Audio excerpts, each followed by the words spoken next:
ரீடி இப்போ டிஎன்விஹெச்சியை பொறுத்த மட்டும் TNVHC at the state level, zonal level, district லெவலில் மெம்பர்ஷிப்பை ஸ்ட்ரெங்தன் பண்ணுறது ஒரு பக்கம் இருந்தாலும் 3 மாதத்துக்கு ஒரு முறை டிஸ்ட்ரிக்ட் லெவலில் ஒரு மீட்டிங்கும் 6 மாதத்துக்கு ஒரு முறை ஜோனல் லெவலில் ஒரு மீட்டிங் நடத்தணும் அப்படிங்கிறது நம்மளுடைய பொதுவாக இருக்கக்கூடிய ஒரு செயல்பாடுகள். அதன் அடிப்படையில் இப்போ இந்த திருநெல்வேலி மாவட்டத்தை பொறுத்த மட்டும் அரும்புகள் மிக சிறப்பாக கடந்த காலத்தில் பல்வேறு செயல்பாடுகளை பண்ணியிருக்காங்க. இப்போ வரக்கூடிய காலகட்டத்தில் அவங்க முன்னிறுத்தி இந்த ஜோனல் லெவலில் எல்லாரையும் ஒருங்கிணைத்து முதல் முறையாக இந்த தென் மாவட்டங்களில் இருக்கக்கூடிய என்ஜிஓஸ் உறுப்பினர்களை இணைத்து ஒரு கூட்டம் ஒன்று ஏற்பாடு பண்ணுவதற்கு முன்னுக்கு வந்தது டிஎன்விஹெச்சி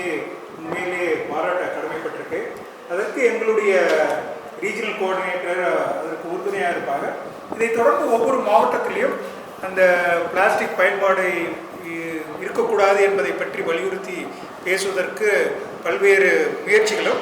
இது சம்பந்தமாக மற்றொரு ஹெல்த் சம்பந்தமாக இருக்கக்கூடிய இஷ்யூஸ் டிஸ்ட்ரிக்ட் மட்டத்தில் என்னென்ன இருக்குது என்பதை அந்தந்த மாவட்ட வாரியாக இந்த ரீஜனல் கோஆர்டினேட்டர் பேசி அதற்கான கால வரைமுறை ஒன்று பண்ணி